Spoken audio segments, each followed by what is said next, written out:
The great hall smelled of pine resin and the iron tang of freshly spilled blood. Not hers, not yet, and Kale Ashford stood at the center of it with his jaw set like carved granite and said the words that would split her open. I reject you. 2 words.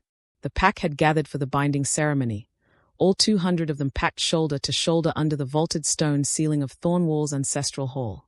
Torches guttered along the walls. The elder who'd drawn the blood circle on the stone floor was already stepping backward, his weathered hands trembling, because even he could feel what was coming. Sarah Vane felt it land. Not metaphorically. The mate bond, that thread of molten silver that had been humming between her ribs and Kale's chest since she'd turned 22 and walked into the autumn conclave and known, the way wolves know a storm is coming before the first drop falls. That thread didn't snap. It burned. It cauterized itself shut like a wound packing itself with fire, and the pain was so sudden and so total that her knees buckled. She didn't fall. She almost did. Her fingernails found the edge of the ceremonial table beside her and bit into the wood hard enough to splinter it, and she held. 200 pairs of eyes watched her hold. Kale didn't look away. That was the worst part. He didn't flinch, didn't soften, didn't give her the mercy of averting his gaze. His amber eyes, the same amber eyes that had found hers across the crowded conclave hall 6 months ago with a pull so violent she'd stopped breathing, stayed locked on her face with something that looked, from a distance, like resolve. Up close, if she'd been close enough, she might have seen the muscle jumping in his jaw, the white-knuckled grip on the ceremonial blade he still held from the blood drawing. But she wasn't close. He'd made sure of that. He'd positioned her across the hall. 15 feet of open stone between them. A deliberate distance, too far to reach him, close enough that everyone could see her face when he did it. On what grounds? The elder's voice cracked through the silence, ritual formal, because pack law demanded a reason. You didn't reject a true mate in front of witnesses without cause. It was the one act that could shatter a leadership claim. Kale didn't hesitate. Blood debt. Her father, Aldrich Vane, killed my mother. Her blood carries the stain. I will not bind myself to an enemy's line. The hall erupted. Not in chaos. Worse than chaos. In agreement. A low, rumbling murmur that rolled through the crowd like a wave, and Sarah watched faces she'd known for years.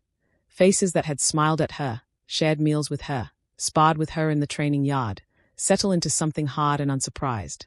As if this was inevitable. As if she'd always been this. A stain. A bloodline problem. A thing to be managed. She'd known about her father. Everyone had. Aldrich Vane had been dead for 3 years, killed in a border skirmish with the Ashford pack. The same skirmish that had taken Kale's mother, Elder Marin Ashford, and fractured the alliance between their 2 packs like a bone broken clean through. Sarah had been 19. She'd grieved her father in private and kept her head down and spent the next 3 years building something in the Thornwall pack that had nothing to do with his legacy. It hadn't mattered. Sarah Vane. The elder turned to her, and his voice had gone careful, the way you spoke to something that might detonate. Do you accept the rejection? The bond was screaming. Not in words. It didn't use words. But in sensation, a raw and grinding agony behind her sternum that made her want to claw her own chest open just to find the source and cut it out. Her wolf was howling somewhere deep inside her, all grief and fury tangled together into something that didn't have a name. She looked at Kale Ashford across the 15 feet of stone. He was waiting for her to break. She could see it in the set of his shoulders, the slight forward lean, the readiness. He expected tears. Expected collapse. Expected her to beg, or rage, or crumble in front of his entire pack and prove, once and for all, that she was exactly what he'd just called her, an enemy's daughter. Weak by association. A wound in the body of the pack that needed to be cut away. Sarah straightened her spine. The splinters of the table were still under her fingernails. She didn't brush them off. I accept. Her voice didn't shake. She'd spent 3 years training it not to shake. Training everything not to shake. Her hands, her gaze, the line of her shoulders when she walked through a room full of people who looked at her and saw her father's sins. The elder nodded. The ritual was complete. The bond, what was left of it, went quiet, like a fire doused with water, and in its place was a hollow, aching absence that felt like a limb amputated at the root. Sarah turned and walked out of the great hall. She made it through the heavy oak doors, down the stone corridor, around the corner where the torchlight ended and the shadows began. Then she pressed her back against the cold wall and pressed both hands over her mouth and shook. She left Thornwall 3 days later. Not because she had to. A rejected mate wasn't exiled. Pack law didn't require it, and Thornwall's territory was vast enough to accommodate wolves who wanted distance without demanding they cross pack borders. She could have stayed, could have found a quiet corner of the territory and rebuilt, the way she'd rebuilt after her father died, the way she rebuilt after every blow. She left because staying meant seeing him every day, meant watching Kale Ashford lead the pack she'd spent 3 years earning a place in, knowing that every time someone looked at her, they'd see the rejection stamped on her like a brand. Meant living inside the hollow space where the bond used to be and letting it slowly drive her mad. So she packed a single bag, took the hunting knife her mother had left her, the only thing of hers that Sarah had kept, crossed the border into unranked territory at dawn, when the mist was thick enough to swallow sound, and started over. Again, unranked territory was brutal in the way only freedom could be. No pack meant no protection, but it also meant no hierarchy, no obligation, no one's eyes on her measuring what she was worth. Sarah found a cabin 3 days' run from the nearest claimed border, a stone-walled structure half swallowed by old-growth pine, the roof leaking in 2 places, the hearth cold and blackened with years of disuse. She fixed the roof. She sealed the chimney. She hunted alone, in silence, and slept with one eye open and the knife within arm's reach. The bond ached. Every day, a dull throb behind her sternum, like a bruise that wouldn't fade. Some nights it flared, sharp and sudden, a spike of heat that made her gasp and press her hand flat against her chest. A rejected mate bond didn't dissolve cleanly. It festered. It kept both wolves tethered to a wound neither of them could close. She mapped the territory in her head, every water source, every den site, every place where the ground went soft and a wolf could be ambushed. She built routines the way other people built walls, deliberately, until the structure was load-bearing. At night, when the bond pulsed, she sharpened the knife and told herself it didn't matter. It almost worked. The first wolf came at the end of the 2nd week. A lone male, rangy and scarred along one flank, who appeared at the tree line at dusk with his hands raised and his posture carefully submissive. Unranked, like her, she could tell by the way he moved, watchful, the way wolves moved when they'd been alone long enough to forget what it felt like to trust. "Territory's mine," Sarah said. "Not aggressive. Just clear." He left without argument. But he came back 2 days later, and this time he brought a rabbit, skinned and left at the edge of her territory line like an offering. By the end of the month, there were 7. They didn't ask to join her pack. She hadn't formed one, hadn't declared territory in any formal sense. They simply drifted, settled at the edges of her range, hunted in parallel, kept enough distance to respect her solitude but close enough that Sarah could feel them, a warmth at the periphery of her awareness, like embers in a ring around a fire. She told herself it was coincidence. That unranked wolves congregated around competent hunters the way water flowed downhill. Instinct, not loyalty. But when the 8th wolf came, a young male barely past his first shift who was thin enough that his ribs showed through his fur, Sarah fed him from her own kill without thinking about it. And when he looked up at her with wide, grateful eyes, something in her chest that had been clenched tight for weeks loosened, just a fraction. She named him nothing. She didn't name any of them. Names were bonds, and she was done with bonds. But when, on a cold night in the 3rd week, a dark-furred female appeared at her door with blood on her muzzle and a wound along her shoulder too deep to heal on its own, Sarah pulled her inside, set the bone, and packed the wound with moss and yarrow, and didn't sleep until she was sure the bleeding had stopped. This was what she had. Not a pack, not a bond. Just wolves who needed somewhere to be, and a woman who was competent enough to keep them alive. It was enough. It had to be. The message came on a Tuesday, carried by a hawk that dropped it on her windowsill like a gift of dead mice. A single sheet of parchment, folded once, sealed with black wax and the Ashford crest, a wolf's head, snarling, rendered in silver ink that caught the morning light. Sarah stared at it for a long time before she broke the seal. Sarah Vane. By order of the Interpack Council, you are summoned to Greyhallow Keep to testify in the matter of the Thornwall o' Ashford blood debt. Your testimony is required to resolve the claim filed by Kale Ashford against the Vane bloodline. Failure to appear will result in the forfeiture of any territorial rights held by you or any wolves under your protection. You have 3 days. Elder Cassie Dren, Interpack Council. Sarah read it twice. Then she folded it precisely in half and held it in the flame of her hearth until it burned to ash. The wolves felt her mood shift. She could feel them out there, the dark-furred female, whose name she still didn't speak, and the others, 7 wolves who had built their lives in the shadow of hers, pulling closer, uncertain. The young male appeared at the edge of the tree line, his ears flat, reading the tension in the air the way wolves did. Sarah looked at him, at the ribs that had finally started to fill out, at the way he stood, just slightly, between her and the tree line, as if he could shield her from whatever had made the air go sharp. Forfeiture of any territorial rights held by you or any wolves under your protection. There it was. The structural antagonism she'd been running from since the day she'd walked out of Thornwall. Not a personal grudge. Not even cruelty. Pack law, the ancient, grinding machinery of it, turning its attention to her and finding that she'd built something worth taking. She had 3 days to get to Grey Hallow Keep, a neutral territory, 4 days run at full sprint, or lose everything she'd built here.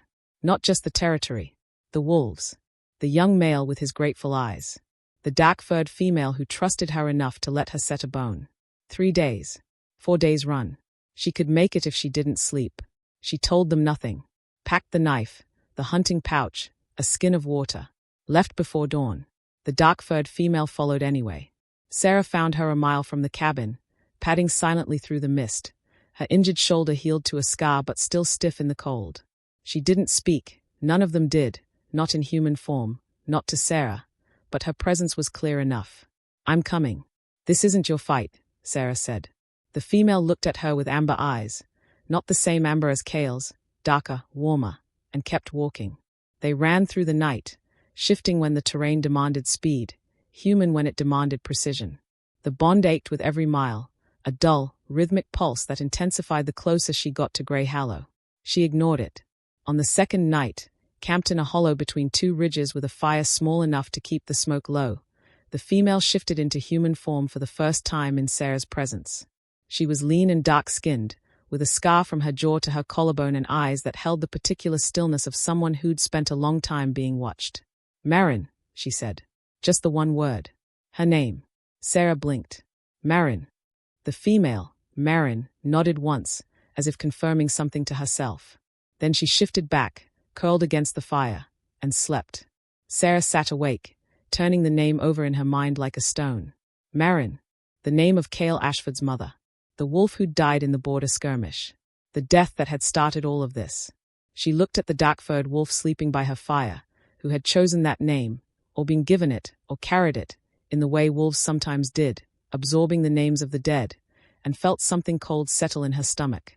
Grey Hallow Keep was built into the face of a limestone cliff, a sprawling complex of stone halls and underground chambers that had served as the Interpack Council's neutral ground for 3 generations. Sarah had been here once before, years ago. She remembered the way the stone echoed, the way the air tasted of chalk and old blood.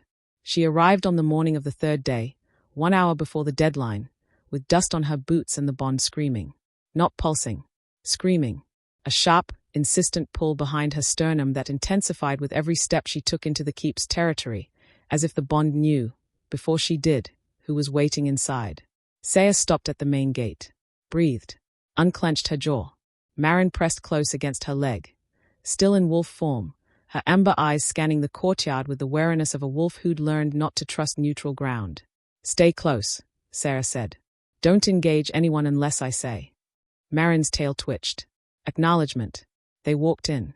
The council chamber was carved from the limestone itself, a circular room with a domed ceiling and a ring of stone seats carved into the walls. 7 seats. 6 occupied by elders. The 7th, the center one, slightly elevated, empty. Sarah stood at the center of the room, on a blood circle like the one in Thornwall's Great Hall.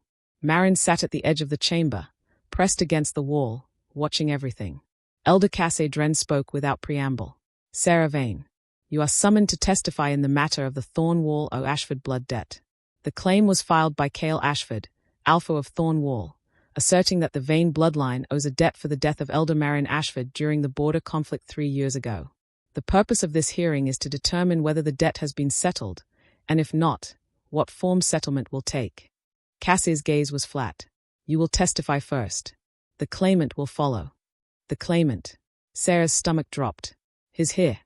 The bond had told her the moment she'd crossed into Grey Hallow's territory, that sudden, violent intensification, like a compass needle slamming to north. Kale was somewhere in this building, close enough that the bond was singing with the proximity, and she wanted to scream or run or put her fist through the limestone wall. Cassie nodded. Alpha Ashford is present. He will testify after you. The bond pulsed. Sarah breathed through it. Understood, she said. Her testimony was simple. She'd been 19 when the border skirmish happened. She hadn't been there. She hadn't chosen her father's actions. The debt, if it existed, was not hers to pay. The elders listened, asked questions. Sarah answered each one with careful precision. No excess, no emotion, no vulnerability they could use. When she finished, Cassie turned to the corridor entrance. Send in Alpha Ashford.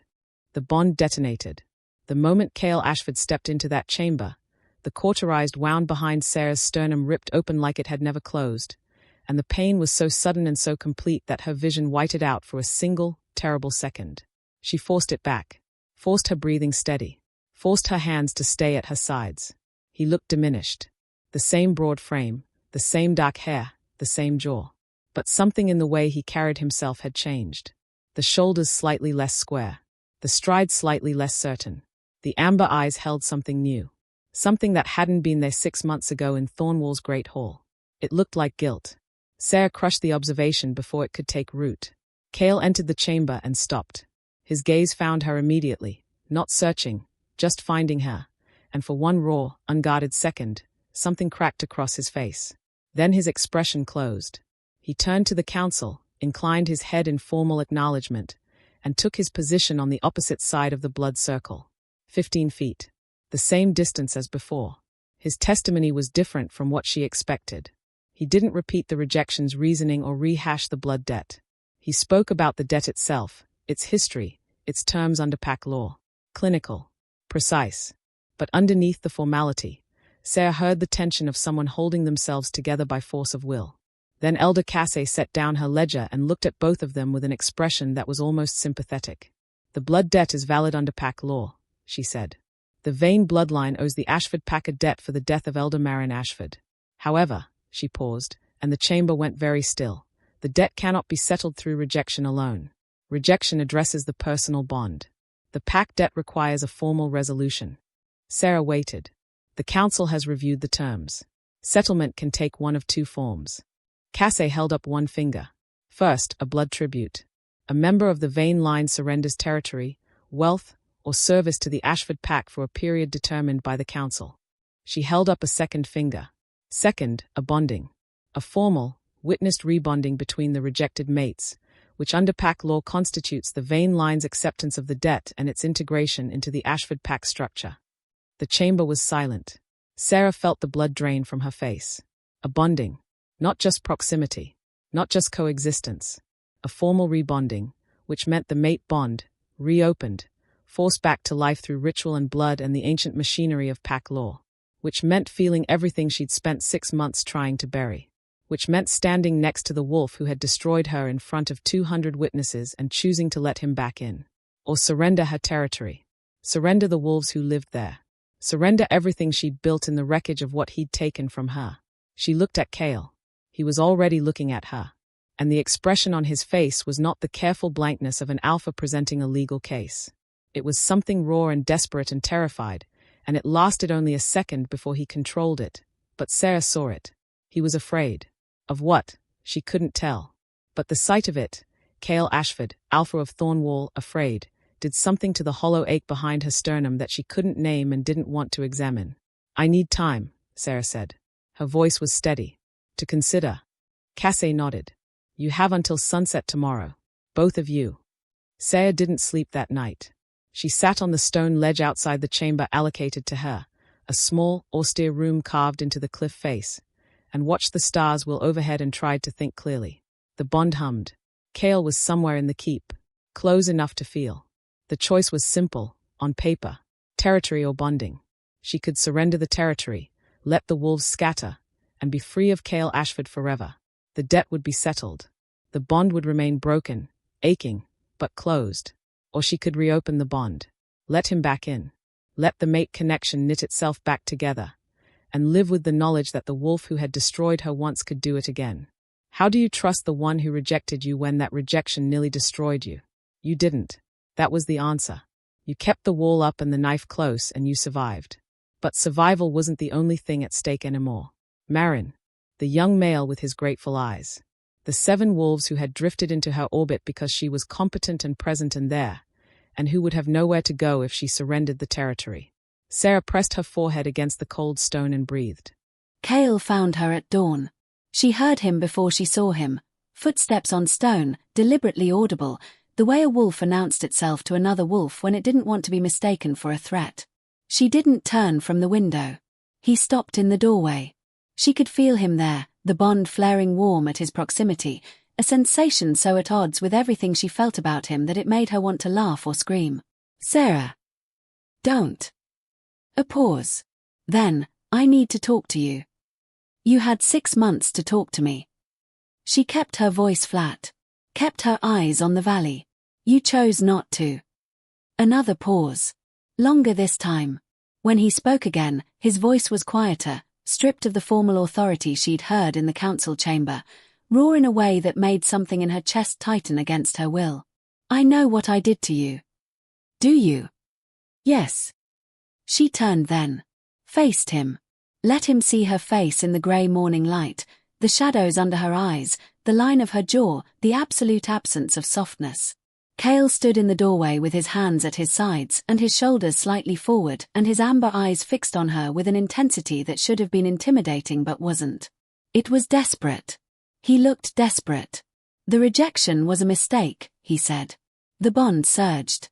Sarah felt it like a physical blow, a wave of heat that rolled through her chest and settled in her bones, and she hated it. Hated that the bond responded to his honesty. Hated that some part of her, buried deep beneath the scar tissue and the careful walls, wanted to believe him. A mistake, she repeated. In front of your entire pack. In front of the elders. On the blood circle. Yes. Why? It wasn't a question she expected him to answer. It was a challenge. Prove it, show me the cost, give me something real, and she watched his face for the tell that would confirm her suspicion that this was strategy. That he needed the bonding for some political reason she hadn't seen yet, and the guilt on his face was just another tool in an alpha's arsenal. What she saw instead made her stop breathing. Kale Ashford closed his eyes. Opened them. And when he spoke, the words came out like they'd been torn from him, not rehearsed, not calculated, but wrenched, the way you wrenched a confession from someone who'd rather die than speak it. Because my pack would have killed you if I hadn't. The silence that followed was absolute. Sarah stared at him. The bond hummed between them, warm and aching and impossibly loud in the quiet room. Explain, she said. One word. Flat as stone. Kale moved into the room, not closer to her, but further from the door, as if closing off his own escape route. He leaned against the wall opposite the window. When you turned 22 and the bond triggered at the conclave, he said, I reported it to my council. I told them I had a mate. I told them who she was. He paused. The muscle in his jaw jumped. They told me that if I accepted you, if I brought an Aldrich Vane's daughter into the Ashford pack, half the pack would revolt. There are wolves in Thornwall who lost family in that border skirmish. They wouldn't accept you. They wouldn't tolerate you. And when an alpha's authority is challenged by wolves who believe the alpha has betrayed the pack. They challenge for leadership, Sarah finished.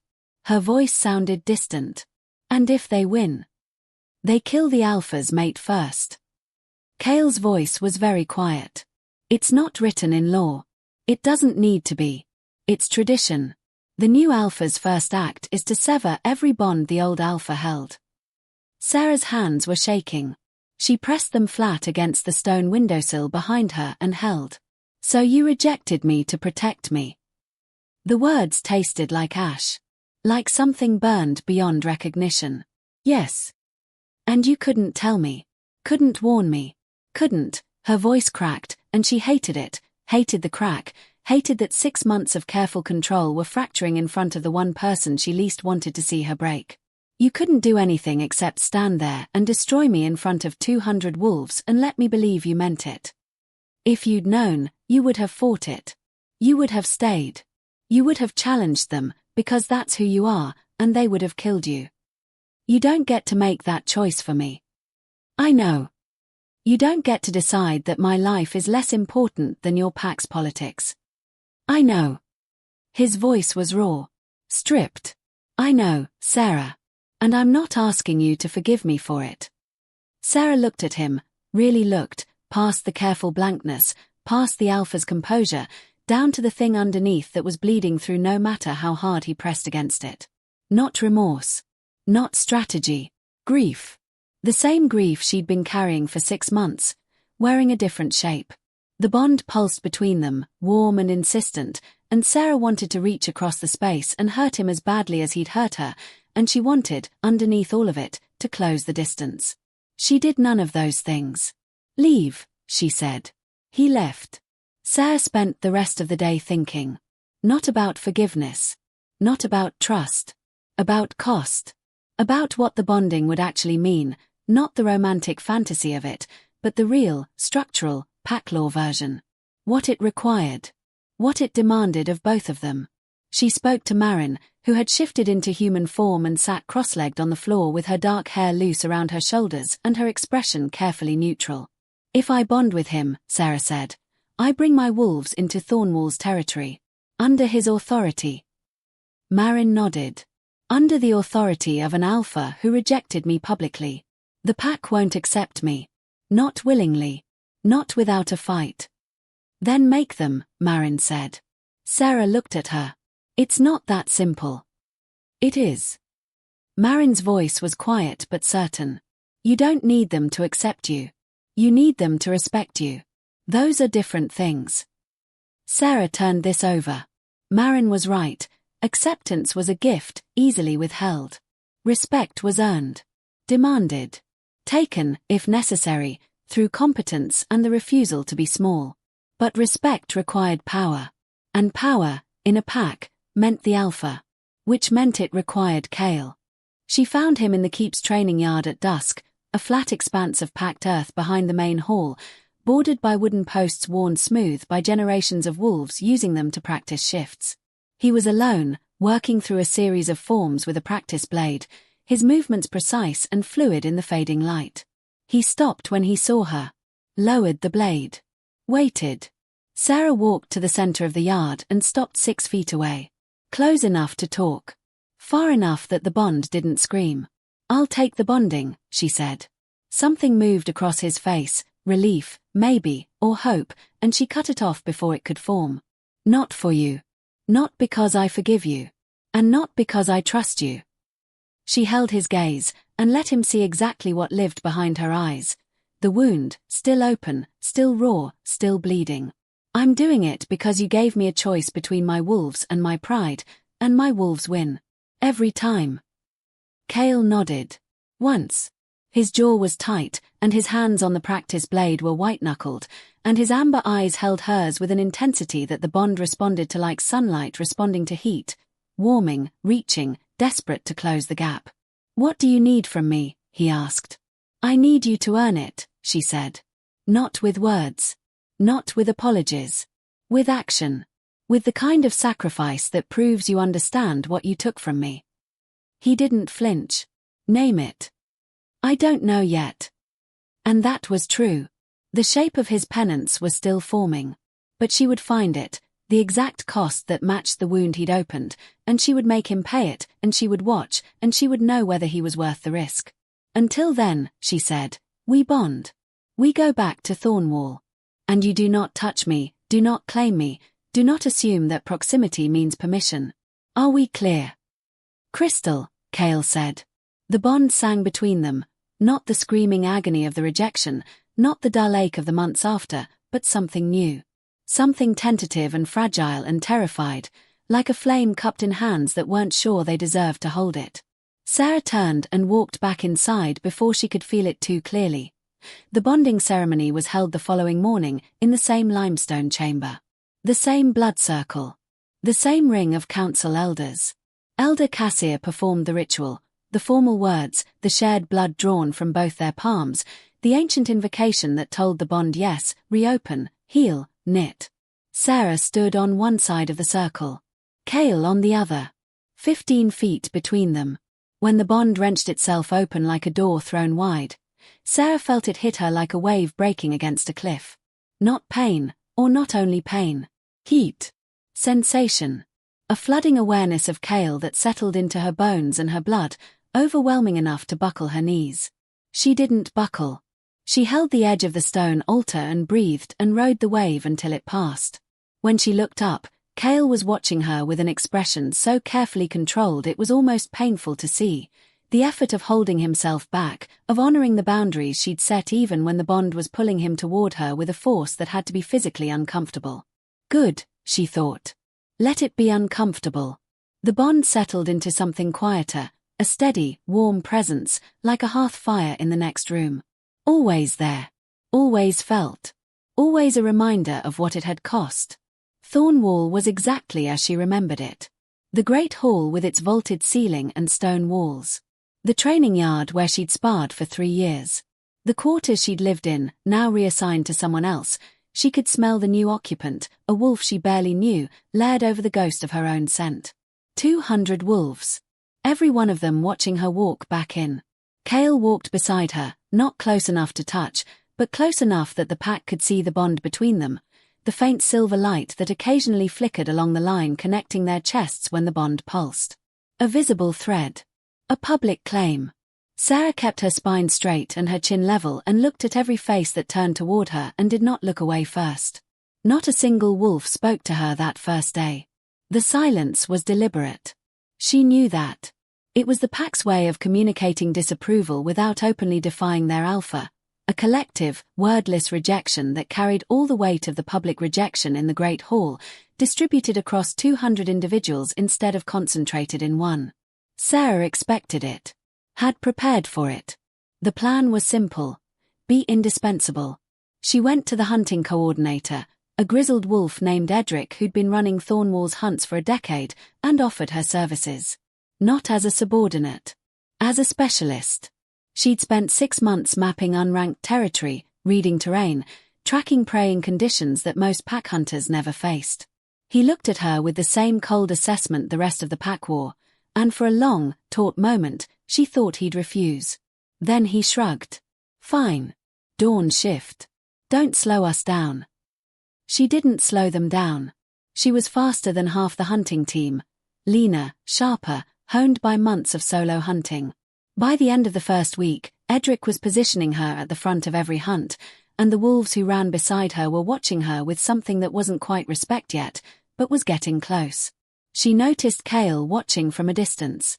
Never interfering. Never stepping in to smooth her path or ease the tension. Just watching, with those amber eyes, and letting her do the work herself.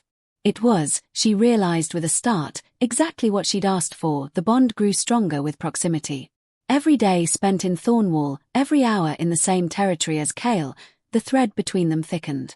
Sarah could feel his moods at the edges of her awareness, a flush of irritation when pack business frustrated him, a spike of tension when a border patrol reported movement, a quiet, steady warmth that surfaced most often in the evenings, when the pack gathered in the Great Hall and Sarah sat at the far end of the long table and the bond hummed between them like a live thing. She didn't let herself examine the warmth too closely. The bond was a mirror. It showed her what he felt, but it couldn't tell her whether what he felt was true. Feelings could be manipulated. Bonds could be gamed. What she needed was proof. Not of emotion. Of action. The proof came on a Thursday, 3 weeks after her return, in the form of a challenge.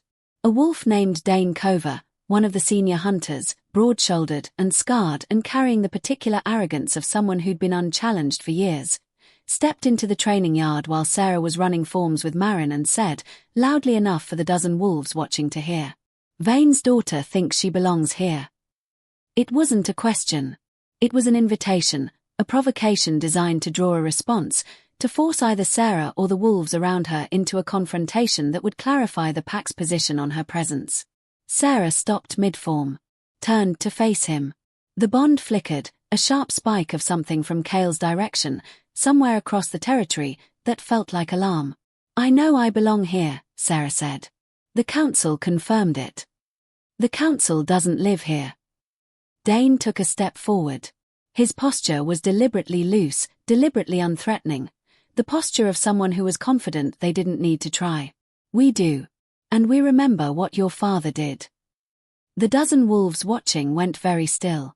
Sarah felt the bond pulse, Kale's alarm intensifying, and beneath it, something else, something that felt like guilt and fury tangled together, and she made a decision. She stepped forward. Into Dane's space. Close enough that he had to look down at her, because he was a full head taller, and she let him look, let him see the absolute stillness in her face. My father is dead, she said. I am not him. And if you want to challenge my place in this pack, you challenge me. Not my name. Not my blood. Me. Here. Now. On the training ground, with witnesses, under pack law. Dane's expression flickered. He hadn't expected her to turn his provocation into a formal challenge, one that pack law governed with specific rules. The loser submitted publicly. The winner's position was affirmed. Accepted, Dane said. The fight was ugly. Dane was bigger, stronger, and meaner than Sarah in almost every measurable way. He'd been a dominant hunter in Thornwall for 15 years. What he didn't know was how to fight someone who had spent 6 months alone. Sarah had learned, in months of solitary survival, that size didn't matter when you were fighting for your life. What mattered was precision. Economy of movement. The willingness to take a blow and keep going. Dane came at her hard and fast, shifting mid-charge into his wolf form, massive, dark-furred, all muscle and teeth, and Sarah dropped low and let him pass over her and drove her elbow into his ribs as he went by. Enough to redirect. She was already moving before he turned, already inside his guard, and when he snapped at her she bit his foreleg and held. He threw her off. She landed, rolled, was back on her feet before he'd finished turning. The crowd was silent, not the hostile silence of the first days, but something sharper. Watchful. The fight lasted 4 minutes. It felt like an hour. In the end, Sarah didn't win through strength or speed. She won through endurance, through the simple, brutal fact that she could take more punishment than Dane could dish out and keep coming back for more. She wore him down. Exhausted his aggression, his stamina, his certainty. And when he finally stumbled, one leg giving out under him, his wolf form flickering as his strength gave way, Sarah shifted, stepped forward, and pressed her hand flat against the side of his throat. Not a killing blow. A claiming one. The traditional gesture of dominance in a formal challenge. Dane submitted. He dropped his head. Bared his throat. The gesture was public, witnessed, undeniable. Sarah held the position for 3 full seconds. Then she stepped back. The training yard was silent for a long moment. Then Edric, the hunting coordinator, let out a short, sharp bark of laughter, not mocking, but genuine, surprised, and the sound broke something loose in the crowd, and a murmur rippled through the watching wolves that sounded, for the first time since Sarah had returned, almost warm. Almost. She looked across the yard, toward the main hall, where Kale was standing in the doorway with his arms crossed and his expression unreadable. The bond sang between them, not the tentative, fragile flame of the bonding ceremony, but something stronger. Something that had been fed, deliberately, by what she'd just done. She held his gaze for a moment. Then she turned away. That night, Kale came to her quarters. Not to her door, to the corridor outside, where he stopped and waited. Deliberately audible. Giving her the choice. Sarah opened the door. Leaned against the frame. She was bruised across her ribs and her left hand was swollen from where Dane had bitten it. She didn't care. That was a risk, Kale said. The bond was warm between them. Warmer than it had been in weeks, pulsing with something that felt dangerously close to pride. It was necessary, Sarah said. Dane could have killed you. Pack law prohibits it, but in the heat of a fight. I know the risks. She straightened. Met his eyes. He looked at her for a long moment. The bond hummed. The hallway was dark and cold and smelled of old stone, and they were close, closer than they'd been since the bonding ceremony, close enough that she could feel the heat radiating from him, could see the way the torchlight caught the amber in his eyes and turned them to molten gold. You're the bravest person I've ever known, he said. The words landed like a blow, not because they were cruel, but because they were true, spoken with a conviction that the bond confirmed, and Sarah felt something crack behind her ribs. Not the bond. Something older. Something she'd built 6 months ago to protect herself, And that was now, slowly, dangerously, beginning to give way. She stepped back. "Good night, Kale." She closed the door, pressed her back against it, breathed. The bond sang. It happened on a night when the moon was 3 days from full and the bond was humming so loudly that Sarah could barely hear her own thoughts. She was in the training yard, working through forms alone in the dark, a habit she'd developed in the weeks since her return, a way to burn off the restless energy that the bond generated when she and Kale were in the same territory but not in the same room. The night was cold. Her breath fogged in the air. The stars were sharp and clear overhead. She felt him before she heard him. The bond flared, not the warm, steady pulse of proximity, but something sharper, more urgent. Pain. His pain, bleeding through the bond like heat through thin glass. Sarah stopped mid-form. Listened. Footsteps. Fast. Not his, someone else's, running through the yard with the desperate speed of someone carrying bad news. A young wolf, one of the border patrol runners, burst through the yard gate, shifted and human, barely clothed, chest heaving. "Alpha," the runner gasped. "Border. The Cover faction." Sarah's blood went cold. Cover. Dane Cover. The wolf she'd defeated 3 weeks ago. The wolf who had submitted publicly, whose challenge had been dismissed, whose pride had been broken in front of 24 witnesses. "Where?" Sarah demanded. The runner stared at her, a flicker of surprise that she was here, that she was the one responding, then rallied. "North Border. They've taken a group of wolves hostage. Packmates. They're demanding," he swallowed. "They're demanding the Alpha step down. Or they kill the hostages." Sarah was moving before he finished the sentence. The North Border was a ridge of granite that ran along the edge of Thornwall's territory, a natural barrier that had served as a boundary for generations. Tonight, it was lit by torches driven into the cracks between the rocks, casting everything in flickering orange light. Dane Cover stood at the center of the ridge with 11 wolves at his back, a faction that had been building since long before her return. Wolves who had never accepted Kale's leadership, who had seen the rejection as validation of their own grievances. In front of them, on their knees with their wrists bound, were 5 packmates. Sarah recognized them, 2 hunters from Edric's team, a healer, a border patrol wolf, and 1 other. Her stomach dropped. Marin. The dark-furred wolf, human-shifted now, bound and bleeding from a cut along her hairline, met Sarah's eyes across the torchlit ridge with an expression that was steady and furious and afraid. Kale arrived 30 seconds after Sarah, with a dozen wolves at his back. He took in the scene in a single, sweeping glance, the hostages, the faction, Dane's defiant posture, and Sarah watched his face go through something complicated and fast. Anger. Guilt. The particular, grinding weight of an alpha who has failed to see a threat building inside his own pack. "Cover," Kale said. His voice was flat. Alpha flat, the tone that carried authority, that demanded response. Dane smiled. It was not a pleasant expression. "Step down, Ashford. Publicly. Formally. And we let them go. And if I don't? Then your mate watches while we kill hers first." Dane's gaze moved to Sarah, then to Marin, and the smile widened. "Poetic, don't you think? The enemy's daughter, killed by the pack she tried to infiltrate." The bond screamed. Not with pain, with fury. Sarah felt Kale's rage like a physical force, a wave of heat and violence that the bond transmitted with perfect clarity, and beneath it, tangled up in it, a terror so sharp it cut like a blade. Not her. Not Marin. Not because of me. Sarah heard it, not in words, but in sensation, in the raw, desperate emotion that flooded through the bond, and for one terrible second, she understood everything. Why he'd rejected her. Why he'd let her believe the worst.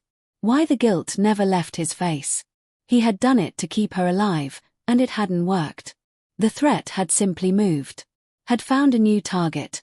Marin, who wore his mother's name, who had become Sarah's, and who was now bound and bleeding on a ridge because Kale Ashford had failed to see what was coming. She looked at him. Across the torchlit ridge, with Dane's faction between them and 5 hostages on the ground and the bond singing like a wire about to snap. And she made her choice. Not the choice Kale expected. Not the choice that would keep her safe. The choice that would end this, not through submission, not through negotiation, but through the one thing Dane hadn't accounted for. Sarah stepped forward. Into the torchlight. Into the space between Dane and the hostages. "I'll do it," she said. Every wolf on the ridge went silent. Dane's smile faltered. "Do what?" "What you want." Sarah's voice was steady. Calm. The calm of someone who had spent 6 months alone in the dark and learned what it felt like to face the worst with nothing but her own 2 hands. "You want Ashford to step down. You want leadership to change. Fine. But not him." She held Dane's gaze.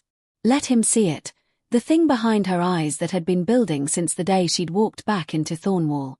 Not rage. Not fear. Certainty. "Challenge me," she said. "Formally. Here. Now. With witnesses. If I win, you release the hostages and submit to the new order. If you win," she spread her hands, "you get what you want. A new alpha. Me. And you can deal with the consequences." The ridge erupted in noise, wolves on both sides shouting, arguing, the faction wolves exchanging glances ranging from shock to dawning, reluctant respect. Dane stared at her. "You're not alpha." "I'm the alpha's mate. Pack law allows a mate to stand in the alpha's place in a formal challenge. You know this." She tilted her head. "Unless you're afraid to fight me again." The words landed like a slap. Sarah saw the exact moment they hit, the flare of pride, of wounded ego, that overrode Dane's tactical calculation. He'd lost to her once, publicly, on the training ground. Every wolf here knew it. Every wolf here had heard about it. "Accepted," Dane said. Kale moved toward her. The bond was a living thing between them, urgent, desperate, terrified, and she felt his hand close around her arm before she saw him move.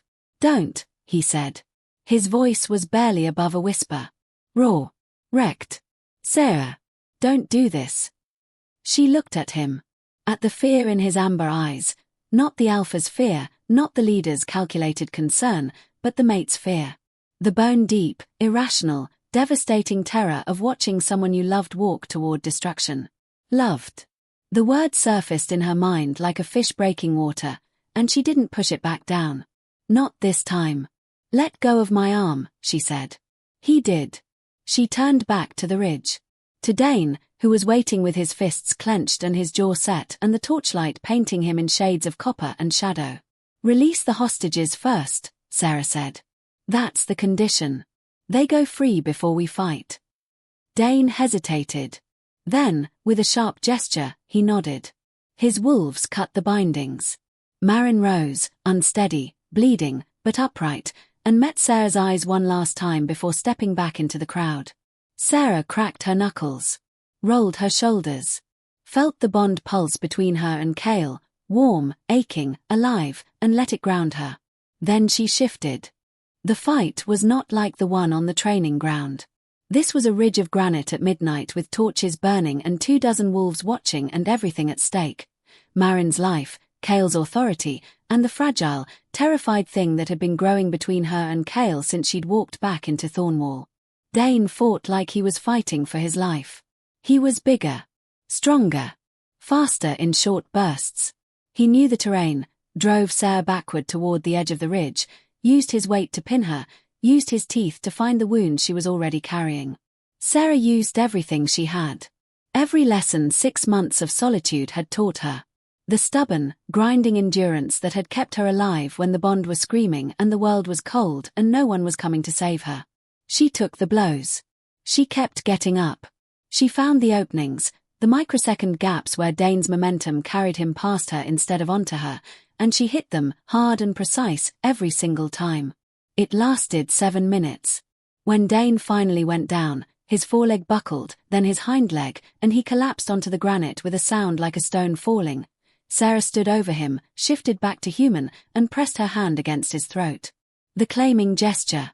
The same one she'd made 3 weeks ago on the training ground.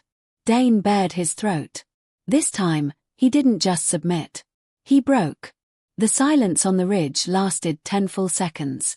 Then Edric's voice cut through it, not a laugh this time, but a shout, sharp and commanding, and the faction wolves began, one by one, to lower their heads. Not all of them. Not immediately. But enough. Enough to shift the balance. Enough that the wolves who hadn't been part of the faction, the packmates who had watched, who had seen what Sarah had done, what she was willing to do, stepped forward, and the numbers changed, and Dane's faction dissolved like salt in water. Sarah stood on the ridge with blood on her hands and granite dust in her hair, and the bond singing between her and Kale like a wire that had finally found its true note. She turned to find him. He was standing at the edge of the torchlight, exactly where she'd left him. His hands were at his sides. His face was open in a way she'd never seen before, stripped of every layer of control, every mask, every carefully maintained wall. He looked like a man who had just watched someone he loved walk through fire and come out the other side. The bond pulsed between them. Not warm. Not tentative. Not fragile. Certain. Sarah crossed the distance between them. Not 15 feet this time. Not the careful, measured space she'd maintained since the bonding ceremony. She closed it all, every inch, and stopped directly in front of him, close enough to feel the heat of him, close enough that the bond stopped humming and started singing, a single, clear, sustained note that resonated in her bones. "I need you to understand something," she said. Her voice was quiet. Steady. The steadiest it had been in 6 months. Kale nodded. Waited. "I don't forgive you." The words were true, and she let them be true, let them exist without softening or qualifying them. "What you did to me, what it cost me, I don't know if I'll ever forgive that. It might be the thing I carry forever." Something flickered in his eyes. Pain. Acceptance. "But I trust you," she said. The bond flared, hot, bright, overwhelming, and Sarah felt it in every part of her. Not the screaming intensity of the rejection or the hollow ache of the months after or the tentative, frightened warmth of the bonding ceremony. Something new. Something earned. Trust built not on forgiveness, but on proof. On the cost he'd paid, not with words or apologies, but with the thing he'd actually surrendered, his right to make choices for her. His authority over her story. The assumption that he knew better. She had taken that from him. Publicly. Irrevocably. And he had let her. "I trust you," she said again, and meant it, and felt the bond settle into something that felt, for the first time since it had been torn open, like it might actually heal. Kale reached out. Slowly. Deliberately. Giving her every opportunity to stop him. His hand closed over hers, gently, carefully, like something precious and breakable, and the bond sang. Spring came to Thornwall 6 weeks later, sudden and violent, the snow melting off the ridges in torrents, the ground going soft underfoot, the air thick with the smell of new growth. Sarah stood at the edge of the training yard on a morning that was still half frozen, watching the pack move through their drills. Edric called the formations. The hunters ran them, including Marin, whose shoulder had healed clean and who moved through the yard with the quiet, watchful competence that had become her signature. Sarah's wolves had integrated into Thornwall 3 weeks ago. Not seamlessly, nothing about this had been seamless, but solidly. They had found their places, earned their positions, built the kind of quiet, functional relationships that held a pack together without requiring everyone to like each other. Dane Cover had retreated to the pack's outer territories. Not exile. Not reconciliation. Just the slow, grinding work of rebuilding. The kind that didn't make good stories but made functional packs. Kale appeared at her side, silent, the way he'd learned to do, announcing his presence through the bond rather than sound, giving her the space to acknowledge him or not. She'd kept that boundary, and he'd respected it, and the respect had become its own kind of intimacy. "Border Patrol reports are clean," he said. "Good." They stood in silence for a while. The bond hummed between them, warm, steady, present. Not healed. Not fully. The scar tissue was still there, would always be there, a permanent ridge in the landscape of what they were. But the wound had closed. The bleeding had stopped. Sarah looked at him, at the man who had broken her and then let her break him back, and felt, beneath the caution and the wariness and the hard-won, grudging trust, something that might, given enough time and enough mornings like this one, become something close to peace. "Kale." He turned. She held his gaze. Held the bond steady between them, warm and sure and alive. "Don't mess it up," she said. The corner of his mouth twitched. Not a smile, Not yet, but the ghost of one. The suggestion that somewhere, underneath everything, there was still a man capable of it. "I won't," he said. And Sarah believed him. Not because the bond told her to. Not because pack law required it. Not because she had no choice. Because she had chosen it. With her eyes open and her scars showing and her hand still steady. That was the only kind of trust that mattered.